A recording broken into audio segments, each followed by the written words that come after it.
29वें का अथवा है, किसी समबाहु त्रिभुज एबीसी की भुजा बीसी पर एक बिंदु डी इस प्रकार स्थित है कि बीडी बराबर 1/3 बीसी। तो हमें सिद्ध करना है 9AD स्क्वायर बराबर 7AB स्क्वायर। तो हम सबसे पहले एक समबाहु त्रिभुज बना लेते हैं। ये हमने एक समबाहु त्रिभुज बना लिया एबीसी। इसमें BD बराबर 1/3 BC यानी कि D इस प्रकार से है, तो D यहां से ले लिया कि BD बराबर 1/3 BC। तो देखो सबसे पहले हम लिखेंगे दिया है,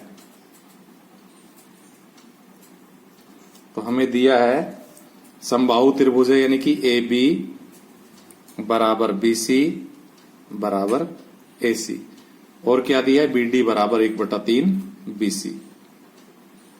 BD बराबर 1/3 BC।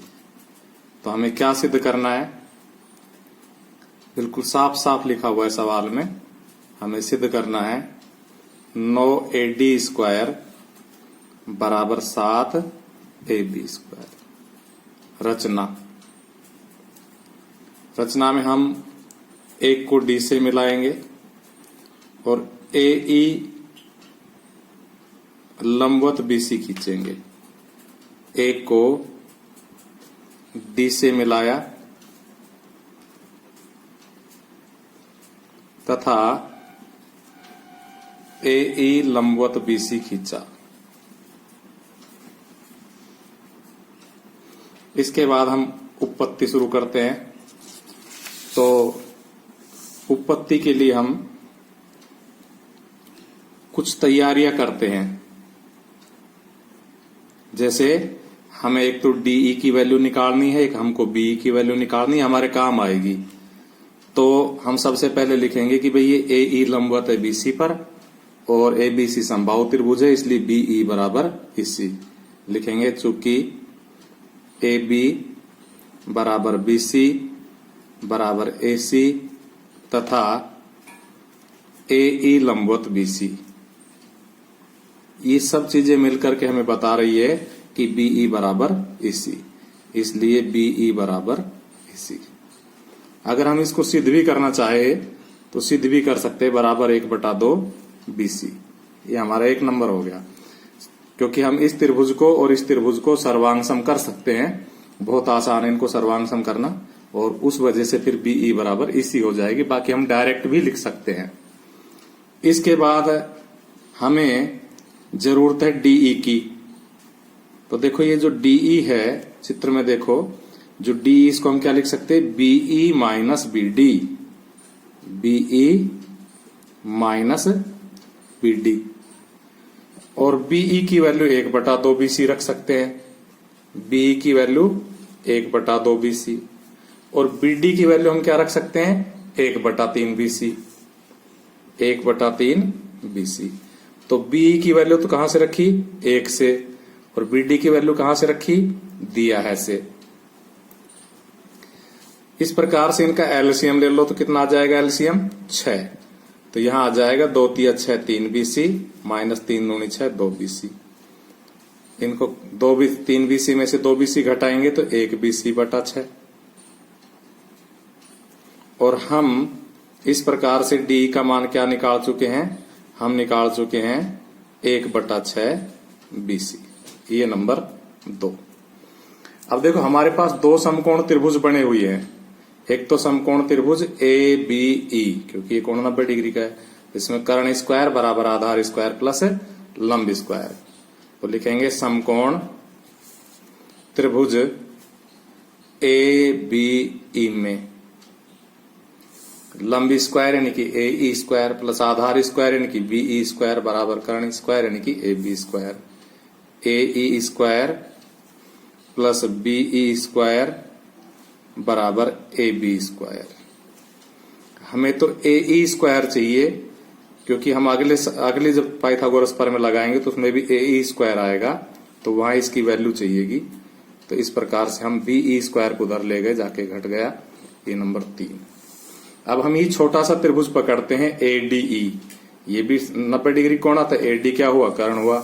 तो लिखेंगे समकोण त्रिभुज ADE में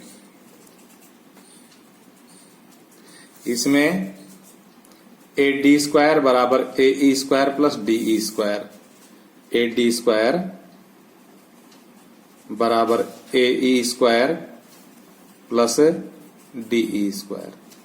देखो हमने ए ई स्क्वायर का मान 3 में निकाल के रखा हुआ है, A B square minus B E square, और प्लस डी ई स्क्वायर ऐसा कैसा, कहां से, 3 से। और आगे बढ़े हम तो देखो ए बी स्क्वायर ऐसा कैसा, बी ई स्क्वायर की वैल्यू देखो हमने 1 में निकाल के रखी हुई है, 1/2 BC, तो यहां लिखेंगे माइनस 1/2 BC और इस पे होल स्क्वायर। और डीई का मान हमने ये निकाल के रखा हुआ है, देखो 1/6 BC, तो यहां हम क्या लिखेंगे 1/6 BC का होल स्क्वायर। कहां से, 1 व 2 से।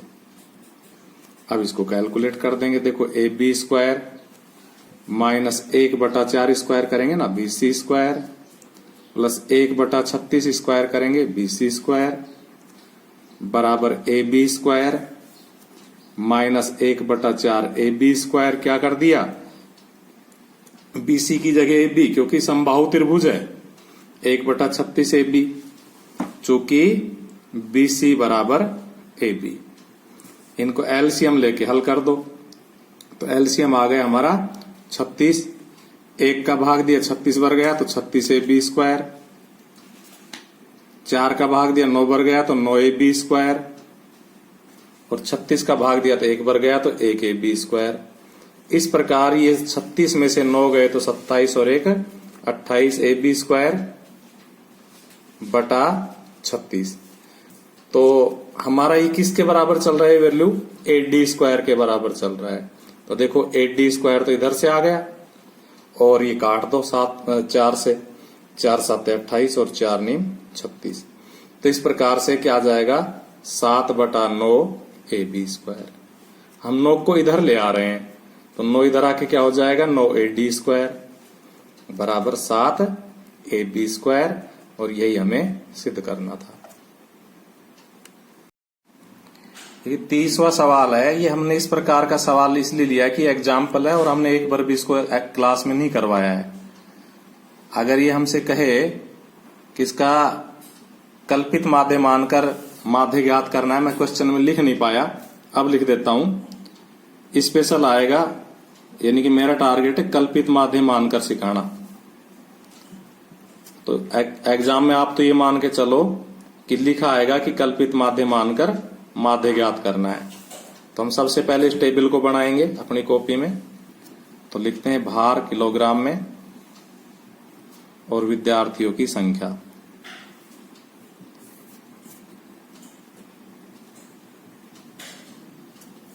तो नोट कर लेते हैं, भार है 67 किलोग्राम, 70 किलोग्राम, 72 किलोग्राम, 73 किलोग्राम और 75 किलोग्राम।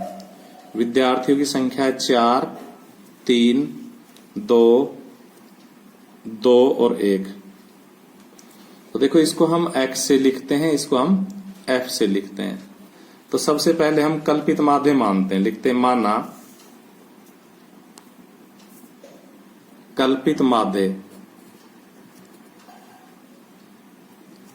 a बराबर इनमें से बीच का मान लेते हैं 72। ठीक है भाई। उसके बाद हम क्या निकालेंगे, उसके बाद हम निकालेंगे d।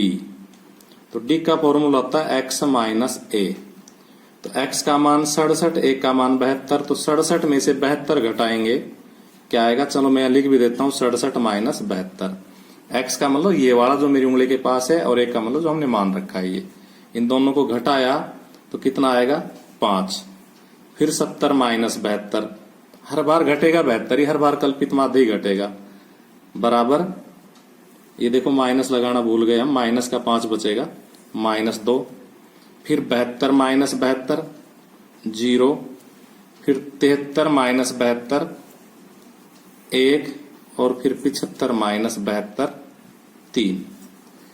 तो इस प्रकार से हमने वर्ग अंतराल वालों का ही कल्पित माध्य मान के सिखाया था, इस प्रकार के सवाल का नहीं सिखाया था जिसमें वर्ग अंतराल नहीं हो, इसलिए आज सिखा रहे हैं, ध्यान से देख लेना। तो एफ डी, ये एफ रहा और ये डी रहा। तो 4 पंजे 20, 3 दूनी 6, 2 को 0 से गुणा करेंगे तो 0, 2 एकम 2 और 3 एकम 3। इस प्रकार से फिर हम यहाँ योग के कॉलम बना लेंगे। तो देखिए हमारा योग आएगा 4 और 3 7 और 2 9 और 2 11 और 1 12। यहाँ हमारा योग आएगा 26 में से 5 घटा देंगे क्योंकि 26 माइनस के 5 प्लस के माइनस का 21। और अब हम फॉर्मूला लिखेंगे कल्पित माध्य मानकर माध्य।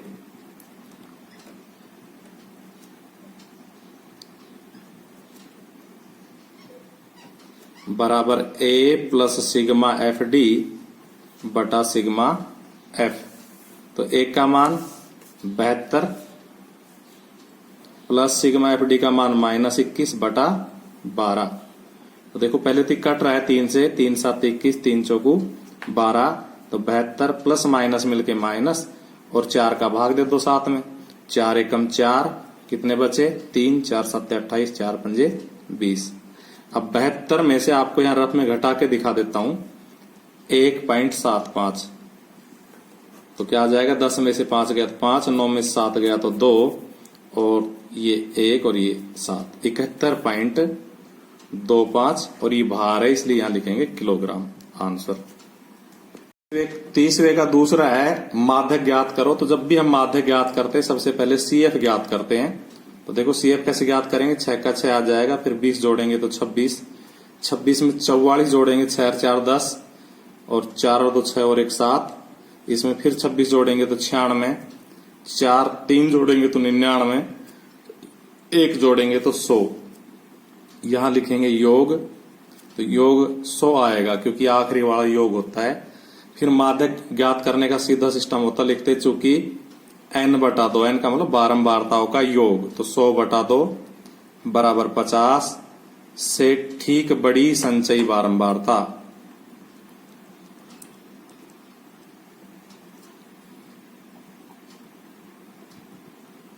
तो 50 से ठीक बड़ी संचयी बारंबारता हम यहां ढूंढ रहे हैं, तो कितनी आई 70। कितनी आई थी 70, तो यहां लिख देंगे 70। अब 70 के सामने जो भी वर्ग है वो माध्यक वर्ग है, लिखेंगे इसलिए माध्यक वर्ग।